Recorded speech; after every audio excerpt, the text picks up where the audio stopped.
This is Philosophy of Music podcast, second episode. I have again Adhiraj and Barun with me. Hello. And today's discussion and whatever what you want to call it is language and music and various faces and facets of music. Where you can look music in a different sort of light, like you can look at music in a sort of light of language and the light of science and mathematics and how it affects religion and culture and history and stuff like that. So let's start with the most, I don't know, the one we've done a lot of times now, language and music. How do you guys associate language and music? Because I associate in a way that as a student, I realized that learning music is quite like learning a language. There are scripts to it. There is a little bit of grammar within that script, and it's quite like learning how to talk, how to pronunciate your music.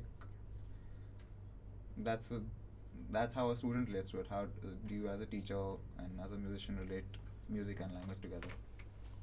Not in that particular way, only because whenever I've learned a language, I've never deliberately learned it. So the languages that I know how to speak, what I know of them, the portions of them that I know, I learned them because I learned them. So I never went out there looking to learn the grammar. And in fact, I learned them wrong, and I spoke them wrong, and I still do. And then the aspects of it that we were taught were the aspects which, at least for myself, I had no interest in and never really associated with at all. And it's actually, I mean, like in that sense, it to some extent it was similar with music, but it's just that at a later point in time, it was really important to learn the syntax of music. That became important because Sorry, syntax of music. Can you? well, A B C D E F G sharps and flats, chords, chord progression cycles, shorthand for example, What you call scriptures. 145, just stuff like that, or a 251, things like these, right? So it became important to learn the syntax of music over the course of time. But if I weren't interacting with certain kinds of people, or working in a particular capacity, I could have still gotten to where I am here, at least from a performance perspective, without even interacting with the syntax of music. You could take someone like Beyonce. I think she was. It was recommended to her by Prince, obviously before he died, that maybe she could do herself a favor by learning a little about music. But by that time, she was already, Beyonce, and she didn't need to learn a lot about the syntax of music. So I don't know if there's really a connection in that sense. I think the connection would be more scientific, more biological, if anything. Yeah, I'm sort of on two minds with Adhiraj on that because, um, like, there are two ways there are two ways you learn language, right? One is you learn it, like you said, the official way where you sit down and they give you, this is how you learn it. And the other one is you sit and you learn it where, also like you said, that you just are sitting with it and it's around you, and so you're learning it by being in its presence. For example, people talking around you. Your mom is talking a language, different language. You'll pick it up because your mom is talking that language, and automatically you're gonna pick it up and talk to her in that language and start understanding. You might not understand like this is how this structures are made, this is how it's written, this is how it's worded, but you know that this is a sentence. These are the words that make up the sentence. These words mean this when you translate them. So I feel like that is sort of connection with music and language, because music, there's one way to learn it. We have examples here right now. The way I learned it was I sat and went through all the syntax of it, and I was just like, oh my god, at first.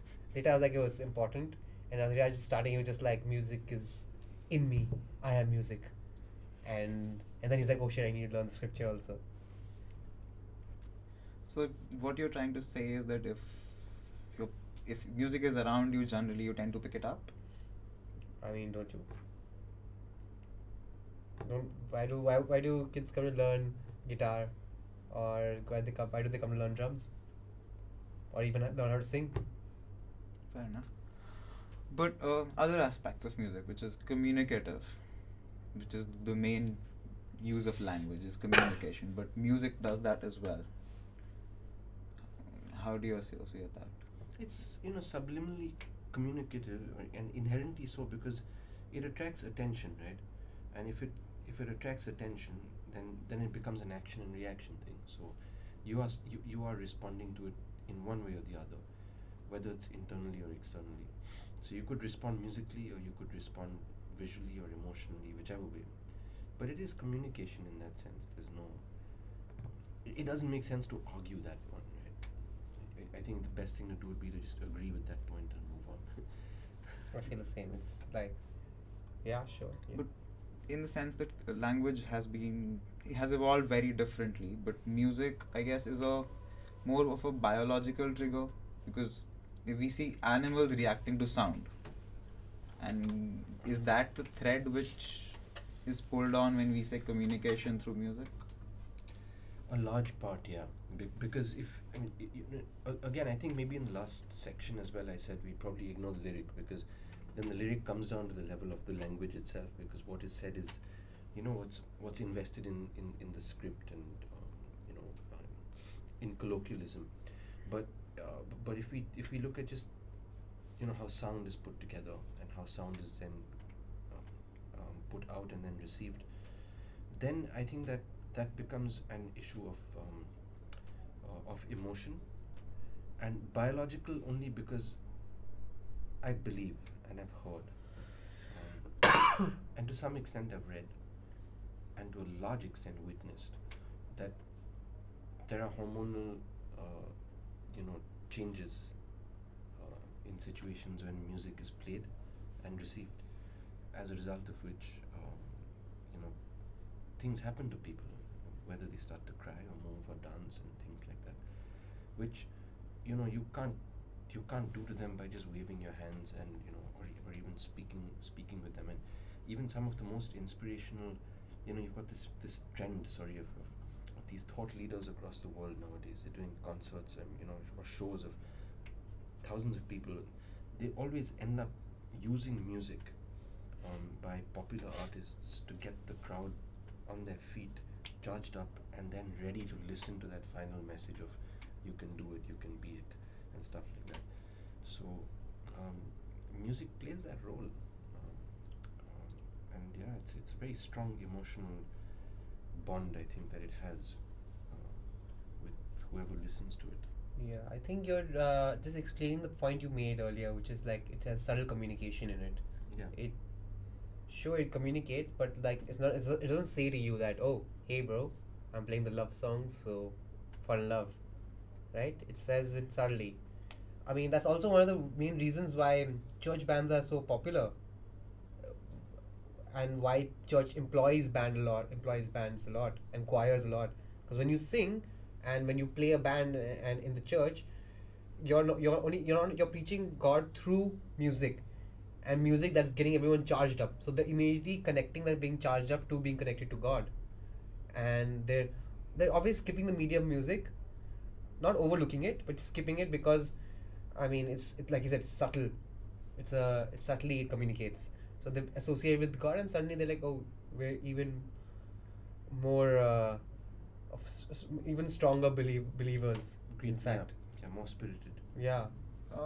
The subtle communicative part of it, I could counter that a little. So there can be songs which have musically they feel different, but what they've written down lyrically are totally different.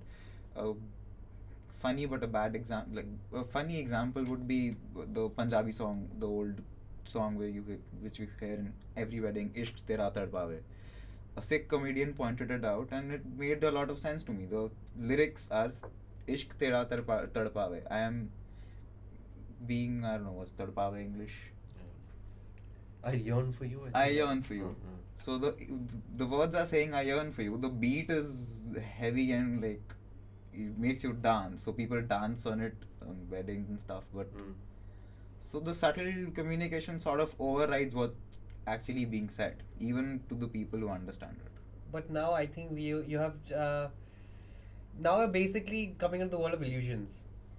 Why do you create illusions? That's my question to you. Keep it interesting, I guess. I mean, generally, Musically, why does a I would- magician do illusory tricks? Yeah, to keep it interesting in a way. To fool people and to make them believe something else and to keep them happy or excited or occupied or whatever, right? Entertained. To be entertained. Illusion. Yeah, but the subtleness of it can overpower the obviousness of the lyrics. That's his illusion. His illusion is that, oh, it's actually a party song, but it's not because I'm crying in Fair. deep inside. Fair. How do you, when you meet some of your friends, I'm sure you think all your friends are like happy-go-lucky people.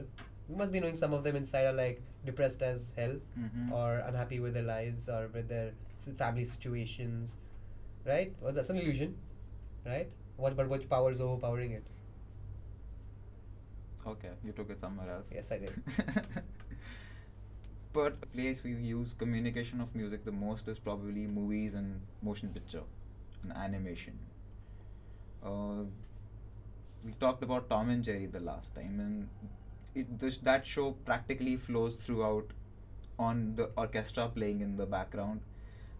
And obviously the two animals are not talking to each other, they're chasing each other, but the chase is powered by the orchestra playing the chase. Mm-hmm. Playing it in a way that you can almost hear the cat running. You know somebody is running on that music. If I will interrupt you before we get to Tom and Jerry animation, if you go watch any silent movie, what fills the silence? Music and sounds, right? Sounds. So even before cartoons, people have been using it for Fair, but right? that's been a medium of not just film. I think for any kind of theater. any kind of visual Mm-hmm. support,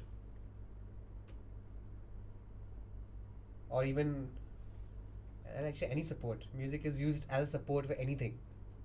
But In life.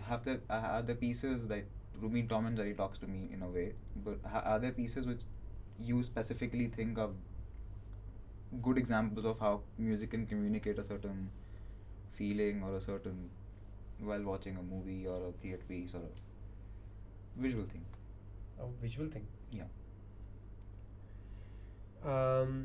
I can give a modern example, fairly modern. I think Hans Zimmer, right? If you're talking about movies and visual aspects, then Hans Zimmer does like a brilliant job of really playing out sounds, even single sounds, just to create that atmosphere. Can you give some Of- examples? Off the top of your head. What are the movies that we watched? Okay.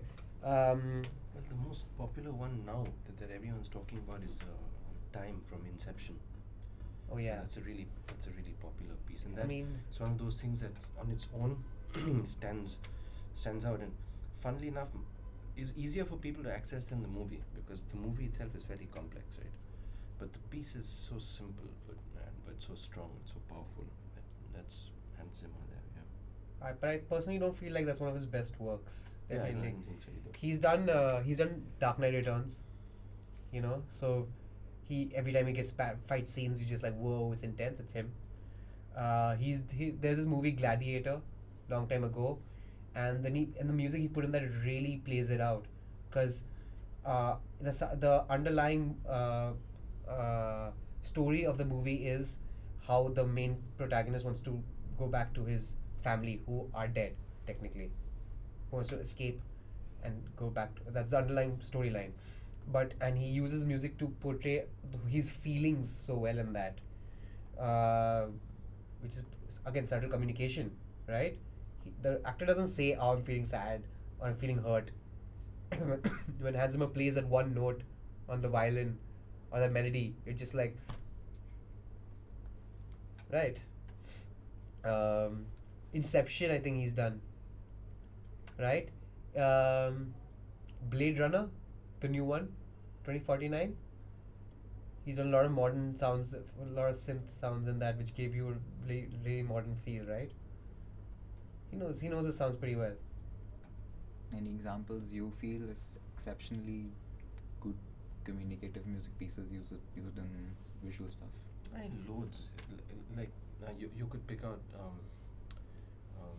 this guy called Alan Silvestri, who's a fairly well-known composer.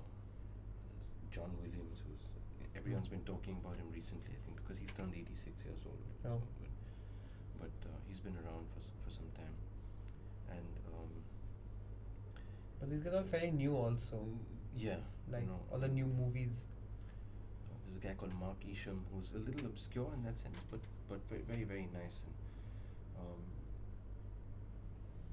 these guys use they use music, and not just music, but even pieces within the movie very very well, in order to create a visual story for you. I have another example. This guy Howard Shaw, he did the music for the three Lord of the Rings movies. Now his main melody, he stole it from somewhere. I'm not really sure where, but he's it's like just a short piece. He stole it from some old classical piece, I think. I'm not really sure, but what he uses, how he uses, is basically is that one theme circulates throughout the movie in various different forms, because to fit the various different things that happen in the movie, right? So which gives you a sense of continuation, but a sense of movement also, because it's the same piece, but you can't really recognize it because he's changed it. You can recognize if you studied it, if you study it, like how we would study a piece. Arrange it differently. Sort of. Like he change the scale, change the rhythm, but ultimately you would, if you study enough, you would know that it's the same phrase. He's taken the same whole phrase and he's just reworked it to make it fit this part of the movie. So I want to actually cut away to something that struck me, since we were talking about slightly older but at the same time modern stuff, is my mind first circled back to this movie Crouching Tiger, Hidden Dragon. It's a very popular movie. It's a cool movie. It had great music in it, right? Ethnic music. But then there was this movie called Memoirs of a Geisha, which had this guy called Ken Watanabe acting in it, a fabulous Japanese actor, and that had some outstanding music. And then that took me back to another Ken Watanabe film which had Tom Cruise acting in it, called The Last Samurai. Also fabulous music. that had really good music. You know, in it, and then after that, then that opens up pretty much every film that Akira Kurosawa has made. Now there, with Kurosawa's work, because of the time at which it was made, the production of the music wasn't as good as some of the production is today, but the relevance of and the effectiveness of the music was really remarkable with how it was used then, and in many ways it was I would say a lot more creative than some of the Western stuff, because what I'm beginning to find with a lot of the Western stuff, and particularly with the blockbuster-ish stuff, is that there's a stamp that runs across, an orchestral stamp that runs across pretty much every overture that you hear, right? And then every action sequence that you hear, and that you've actually got to look for that grinding watch, that meant a lot to someone because it was gifted to someone by someone else's grandfather. But actually, it's something that really needs to be sought out. But technically, it's not a piece of communication that will mean anything unless someone points out to you that this guy had a cat drawn on the upper left corner of his T-shirt. Who the fuck cares, really? But with these other works, they were woven very much into the story, because the story was about someone who lived in a particular village. That village had this musician. This was the music this musician played. That's the music that you hear in the film. The Joker and Batman, they're great, but unto themselves, the stories themselves are less than believable. So what is it that you want to do with the music? Do you want to use the music to realize the story? Unlikely. Maybe for a brief moment at some point when two people might fall in love, right? But otherwise, all you want the music to do would probably be just make it even more, sort of make it larger than life in that sense, more fantastical. probably that helps with. It does. It's great. It's fabulous entertainment, man. No, but in a way, a filmmaker would use music to sort of make the audience feel sci-fi stuff. That, Yeah. that synth in Stranger Things, if you've watched the TV series, No. well, they use a synthy Mhm. pad and it gives you that sci-fi Yeah, yeah. feel. Yeah, yeah, yeah. To be more, they use a very 80s synth pad. I can imagine. Yeah. And it just plays like it's playing a few chords and it's just like woo. Yeah, music isn't complicated, but the effect of it is pretty relevant. Yeah. How do you, as composers, if you're trying to communicate something and you're unable to, how do you go over that blockade? Have you faced it, and how did you overcome it? Damn. Sorry, just take a step. X-Files was another really good example, right? I never watched it, so I never. Yeah, but I the haven't music watched it was either. very, very brilliant. I mean, I actually, in fact, don't. My family went for Crouching Tiger, Hidden Dragon, but I was a kid when it came out, so I had no memory of it. But last summer, it really stuck with me. So that left a imprint in my mind somewhere. So I remember the music there well. Yeah. But no, we were at. Overcoming your blockades. Oh man, yeah. Those are problematic. Really. Those are really problematic. You've got to look beyond.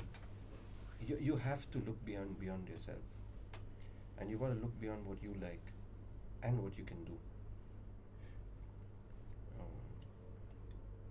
The easiest way I've found of overcoming the blockade is to ask yourself if you're communicating what needs to be communicated.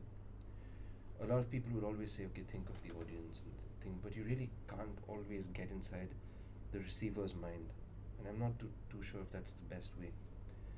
You could basically do a rough pseudo-scientific thing of this is what the masses like and stuff like that. Sure, we have enough precedent for that, right? But I think the more important thing is that are you saying what needs to be said, and are you saying it in a manner that's sort of effective? I think we all know ourselves well enough to know that if we're being effective in communication, then or if we're saying something in a manner that can be heard, then we know you can tell. But when you get blocked, then for me that's the only escape hatch. Is that's where you've got to go. Do you have any specific instance off the top of your head when you were blocked and you overcame it that way?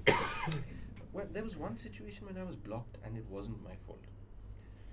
I was blocked because someone made a film and they made it about a very beautiful location in India. I don't want to specify the location. And they modified. Sorry. They shot a lot of the scenery on the. They shot it modeled on the Motorcycle Diaries. I'm just getting cold. Not my jacket. Huh? It's fine. They shot it modeled on the Motorcycle Diaries, right? So when they wanted me to work on the music for it, they wanted me to work the music also modeled on the Motorcycle Diaries. But this is how it came to me. We want you to do your own thing. But it should have that Motorcycle Diaries kind of vibe. So, okay, alright, fine. But it should be original. And so then you give them something original and it's got some sort of vibe, I don't know in terms of mode, but it doesn't. They don't see the connection obviously, so then they come back and they play the Motorcycle Diaries music for you. And they say, no, it should sound like this, and have this kind of a thing with regard to beat and so on and so forth. So we went through that cycle and I didn't want to get overly confrontational about it. And I was doing this as a favor for a friend of mine, not the client, but another friend. So we went through that, and then I suddenly realized that this, after a couple of days, this wasn't really making any sense. But I couldn't step out of it. Now, what I wanted to do was I wanted to refer back to the sound that was being picked up by their cameras itself when they were interviewing the people of wherever they were, And it was very easy to work with because there were songs being sung in the background, and village songs and tribal songs, and you just pick up on that and let that lead into something, make that exciting or whatever. and putting together an overture that is really simple. But now that had been ruined for me because every time I tried doing that, it was as far away from the Motorcycle Diaries as it could be. But it was still as close to this location as it could be, and so that was a bit of an issue. So then I realized that the solution over there wasn't to fix my music.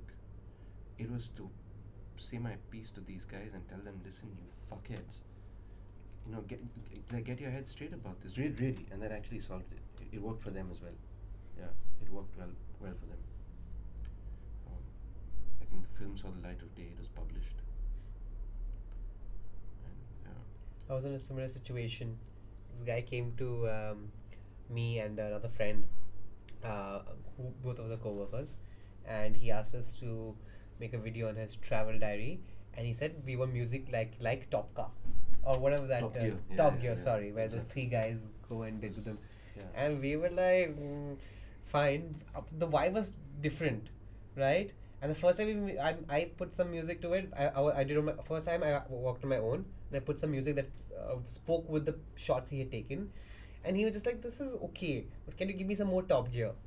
And then I was like, "Fine." So I got my coworker in, and together we made some rock and roll music, and he was happy and satisfied, and we washed our hands off for that. But wasn't Top Gear? Wasn't that Allman Brothers? Wasn't? I don't think remember, it used to but be an Allman Brothers he tune, wanted right? something like heavy and like fast, basically something Yeah, pumpy yeah, up yeah. and so we put a little bit of rock, a little bit of funk, and we thought, yeah, this is it. He was happy, like great. Yeah, but there have been moments, and then there have been moments when I've not been working with visual based stuff, but just general album based stuff, and you get I don't want to use the term writer's block or composer's block. That's not it. It's just you feel that it's not communicating effectively enough. It's really like you're dressing up for a party and it's not working. It's just not working. And your pants don't match the shirt, basically. The curtains don't match the carpet. Okay. But like everybody, I'm just moving on, ignoring that. Everybody, I mean, you make music and you're just like, I'm not really happy and this is not working out. Even though the parts are great, the sections are great, they work, they go smoothly, you're not happy with how it's sounding, how it's being portrayed. Then, I mean, that's not a block, there's just like something that needs to be worked out, figured out, and made into something that's makes you happy, right?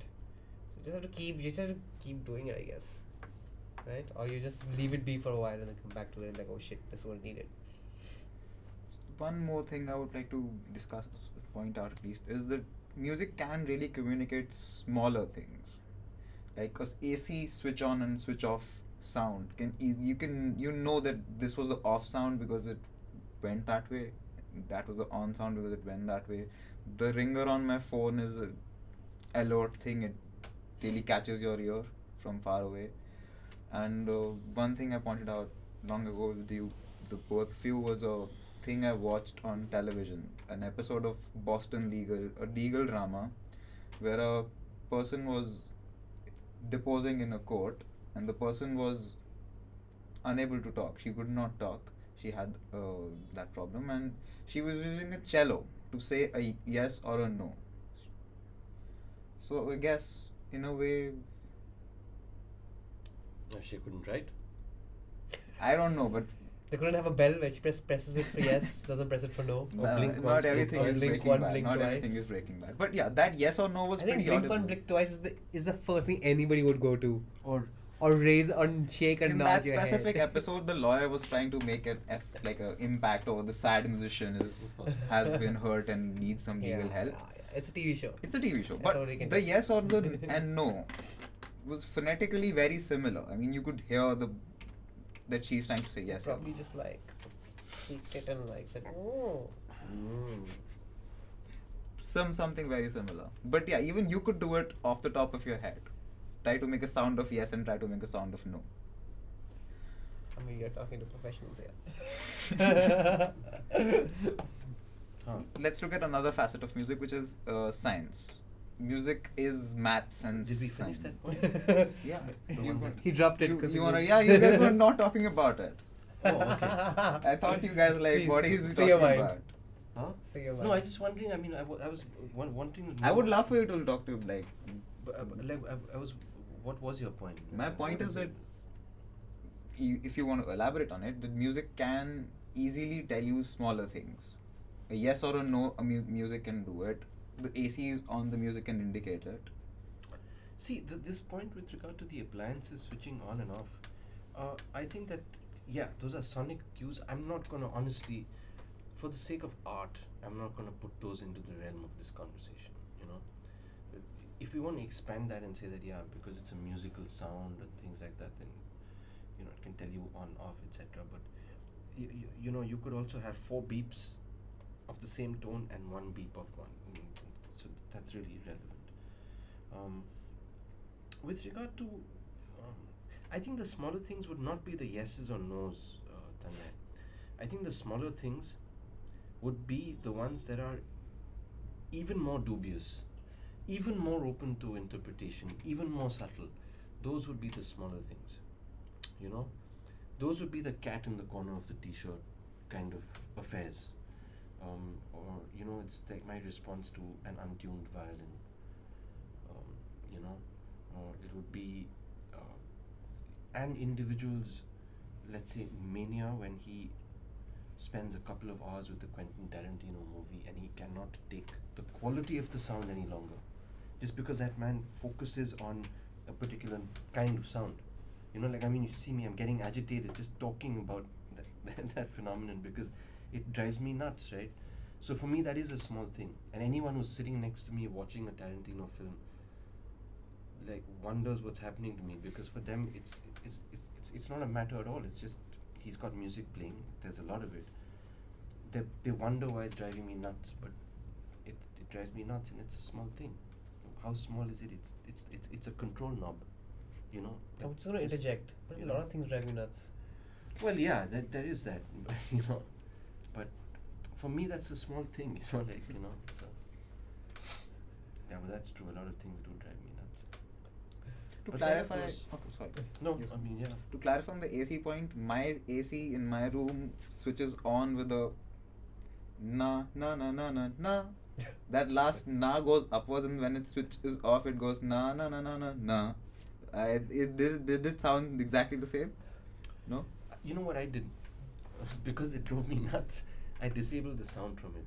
So I figured out that if the wind was blowing from the AC, I'd know that it was on. And so I disabled the sound from, and it had a light as well. So I put a band-aid over the light so that the light wouldn't bother me. I have a similar there was a water filter. When you turn on, it would play Furelise, but the Furelise was I off remember key. those things. Oh, It's an God. off key Furelise. It's And if the voltage fluctuated- some Yeah, weird yeah. stuff. And you couldn't turn the music off. And it would keep playing while the water is coming out. No, there was a way. There was a way at the back. And the thing is that if the voltage fluctuated, right, then it would obviously start. Yeah, the pitch would change. Yeah, that was Change pretty. key, That yeah. was great. Yeah, I love there was that. a way to turn the music off with those guys. I don't know. I guess I was a kid. You know, I it could had never a find it. metal switch, right? There was a metal switch, and then there was a, what do you call those? I think a dead man switch. So if you held both those switches down at the same time, okay. This is too complicated to turn the music Yeah, off. it What was the just- hell? It should be like this button, music off, music on. Well, it ought to be, yeah. But Nowadays they have that. Yeah, they have that now. So, well, I guess. So whenever you'd hear it in the house, you'd be like, "Pani bhar raha hai." Every once in a while, you'd come across this toy, right? That would, you know, like a dog. Go woof woof woof woof woof. I've And then stepped ting, on ting, ting, ting, ting. stepped on many of those by mistake, of course. It's been happening to walking past the woof woof woof and step on the dog and things. But no, I mean, yeah, I don't know. You heard woof woof, so he stepped on the dog. It's a toy. I know, but like. I've had a couple of arguments with my daughter about these things. Yeah, I can imagine. Yeah.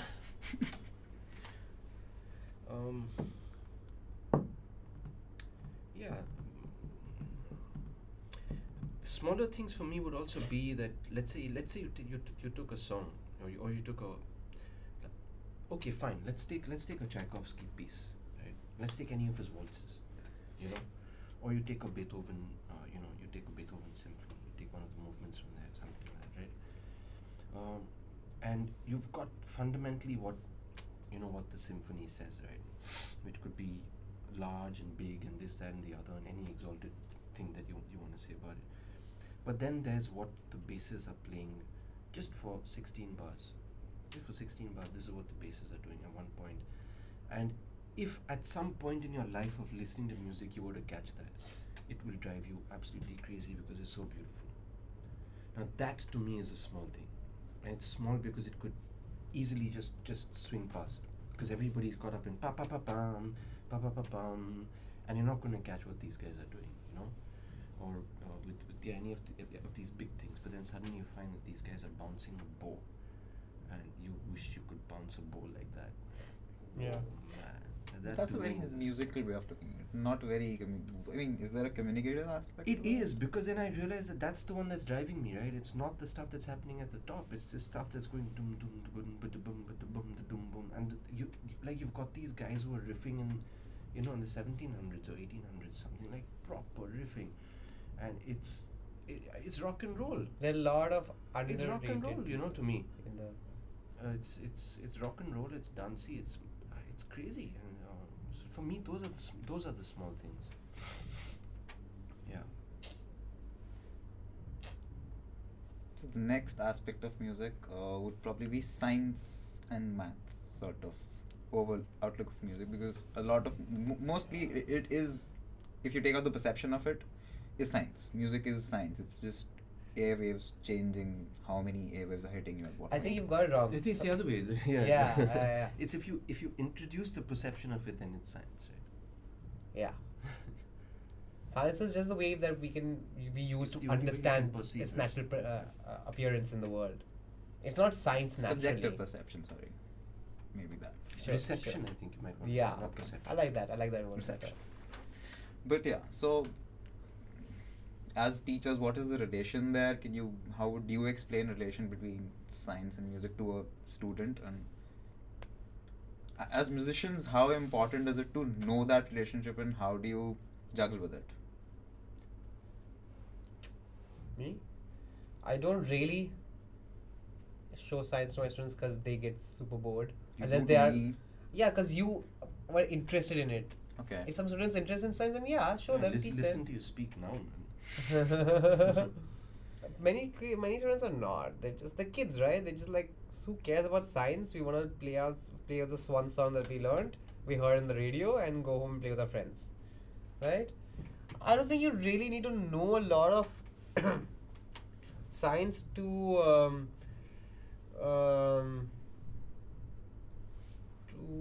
do anything in music. But personally, I use science because it helps me logically think and logically do things. Like, for example, if I'm recording someone, I will logically think, how are the sound waves traveling from the instrument that person is using, how are they producing, how are they traveling in the room, and how are they going to reach the mic, how are they going to bounce off the walls. Ultimately, originally it started like that, and now it's just become like I sort of experience. I'm just like, okay, if I go over here, clap over here, I can hear this, like the cheapest, this is the chillest area, stuff like that. Or like if somebody sings, I know I'm gonna put it like fist distance away from the mouth, something like that, But originally I'm still looking at like, okay, if they're gonna be singing looking down at lyrics, if they're gonna be singing with the eyes closed looking up, because then like if they're looking up and they're singing and your mic is down here, like further down, how are you going to catch those waves? Because the waves are going to be traveling in one direction. And so you're looking at, physics diagram, traveling that way, bending Earth's gravity, where will it run, all that jazz. But ultimately, you don't technically need it. It just helps me personally logically plan out my actions. There are a couple of things. One is that there has been, over the last few years, I think that there's been a fascination with science, and I think a large part of musicians? this. No, generally. In general. Generally, like, I mean, we have this book here. I as think it's been well. recently. No, it's fairly recent actually. Compared to, let's say, compared to 20 years ago. Adhiraj Fair been enough. living for 100 years from now. Okay, that was kind of mean. What is this, Tanmay? What is this behavior? Just a couple of years older than him. Well, in the last episode, he think I'm a couple of years older than him. And we established last episode that I was half your age, a quarter of your age, Yeah. something like that. So, so there has been this thing about, like, science is important, and it's fascinating, which it is. It is, and it's fabulous, right? But you don't always want to tuck everything in through the eyes or the language of science. However, having said that, to my mind, science is the systematized study of anything. It's as simple as that. It's not more complicated, right? So if you want to systematically study something, then it's scientific. But the point is this: that in order for it to study, in order for you to study it, it has to exist. So you can't study something that does not exist. With music and the emotion it creates, however, that's where it surpasses the level of science a bit, because music does not need that precondition. So you could actually make music before the science exists, and then scientifically study whatever is made in that sense. That's what would generally happen. If you learn music limited by science, and that's what we've done, I think it's a crime. It's an error. We've limited music by science.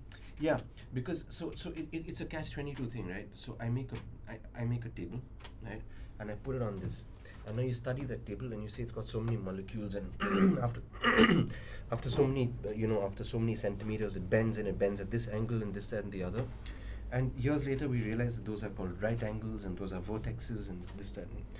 So now we know how tables are made.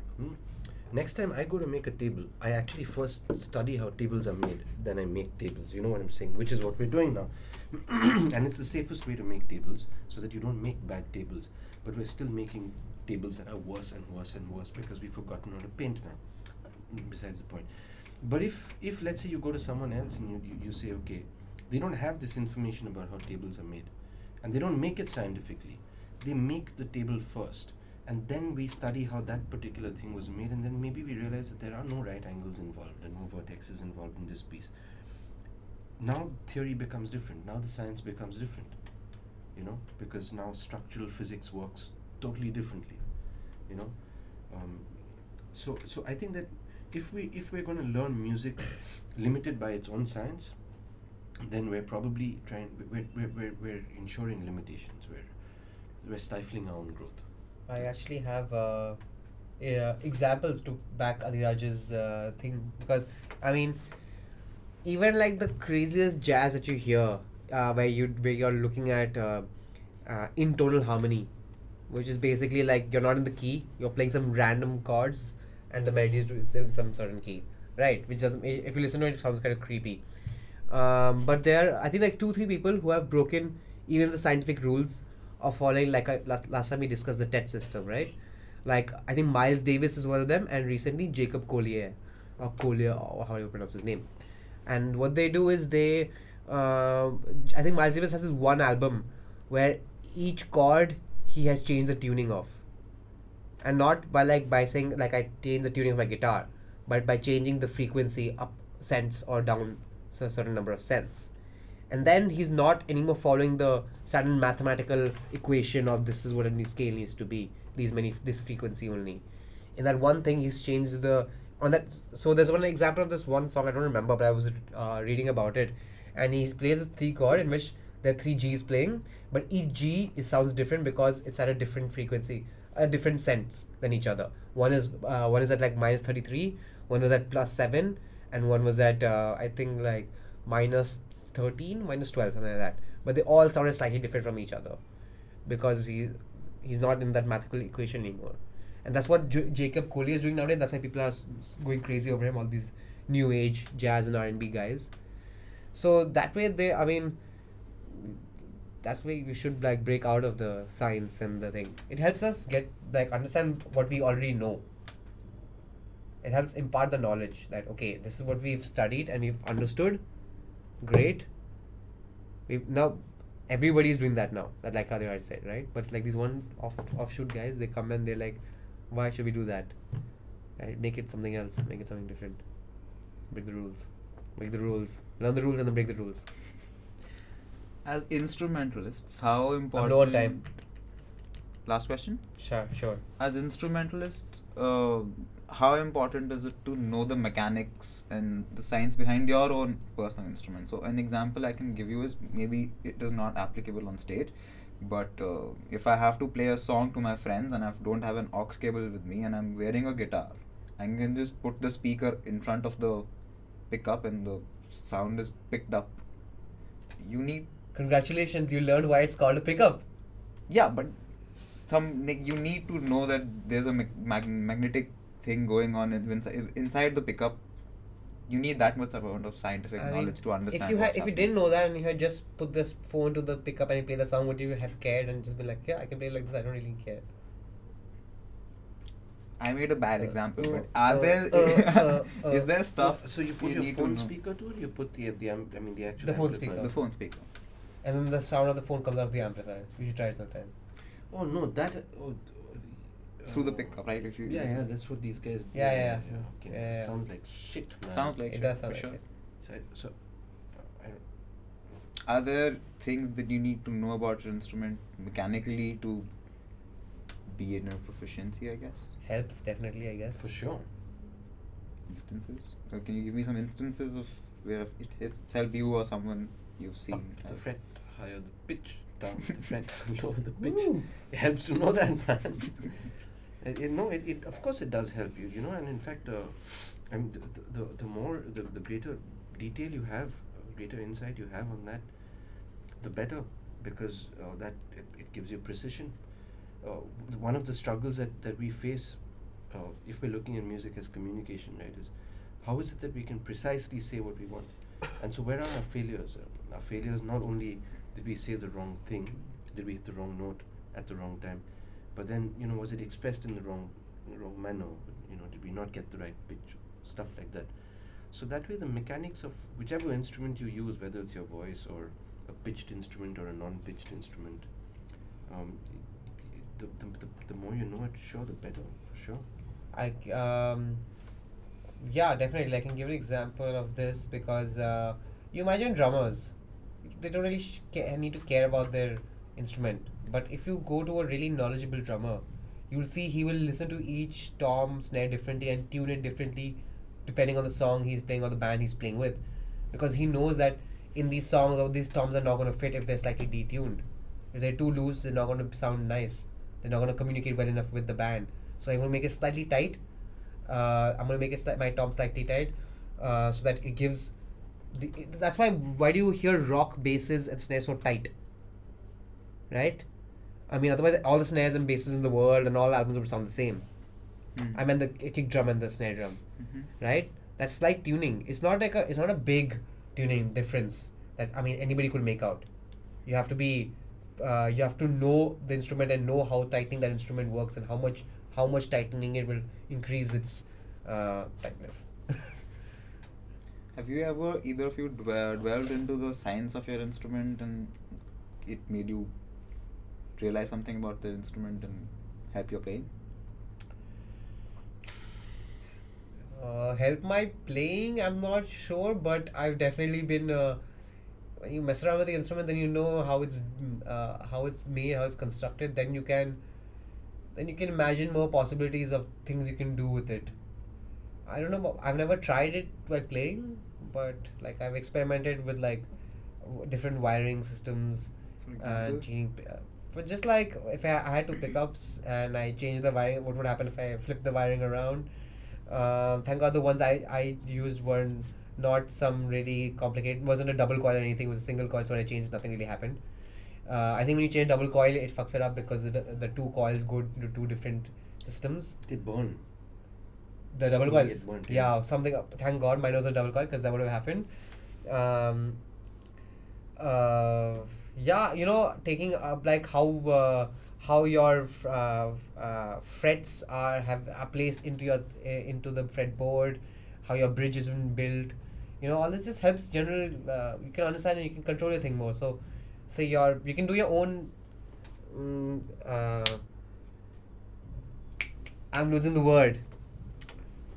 Repairs and tweaks on your own guitar to get sounds that you wouldn't otherwise be able to get, I guess.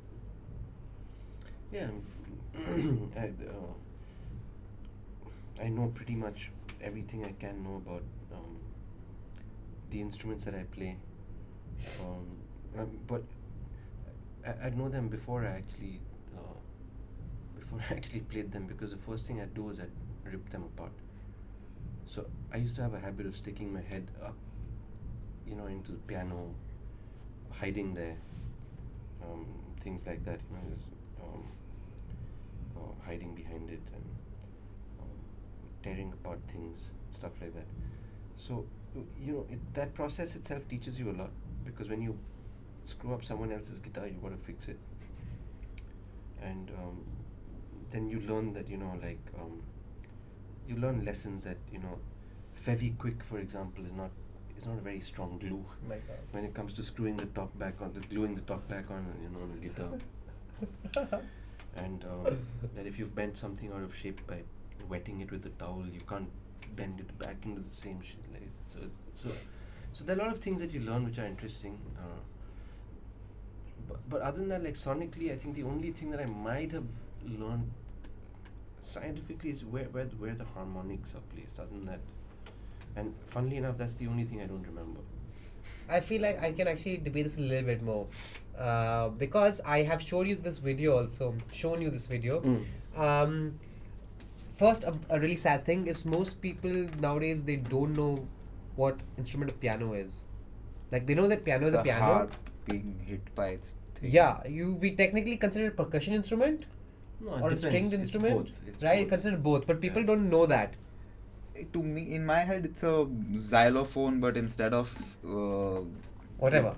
it's just Xylophone wires. is also a percussion instrument. Because Right. it's Anyway, the point is metal that things. you wouldn't know that unless you opened it up, right? Ignore it. It's a Ignore it. xylophone. Xylophone? Or did he say xylophone? What did he say? Yeah. Did he say xylophone? I think he The meant vibraphone. The xylophone is the one with The blocks. cylindrical metal things, and you hit them and they make noise. Yeah, but you hit the tiles. Uh-huh. Oh, okay. In my head, you just Right. turn those things into a wire, and you hit the Oh. wire instead, That- and yeah. it makes a similar. Yeah. Yeah, but so you don't. I mean, nowadays when I open it and show to my children, they're just like, "What? Like, what is this?" Right? So I mean, one cool thing I saw this one band called Go Penguin. They did was he plays with his thing open. People play uprights with that thing open because it becomes louder, right? So what he did, he on his I think his lower mids region, he put a piece of electrical tape, and when he played the chords, he got an effect of muted chords, which you can't get on piano unless you're like muting it with your hands, which people have done before. But he put it for the whole song with his left hand. He was playing muted chords, which gave it an electronic feel, but with his right hand he was playing full melodies, right? So I mean that's like a cool application to change sound, Yeah. right? So they're cool things we can do if you really know. Yeah, he showed me this, but I didn't remember it. I think I have both of you here. Whatever.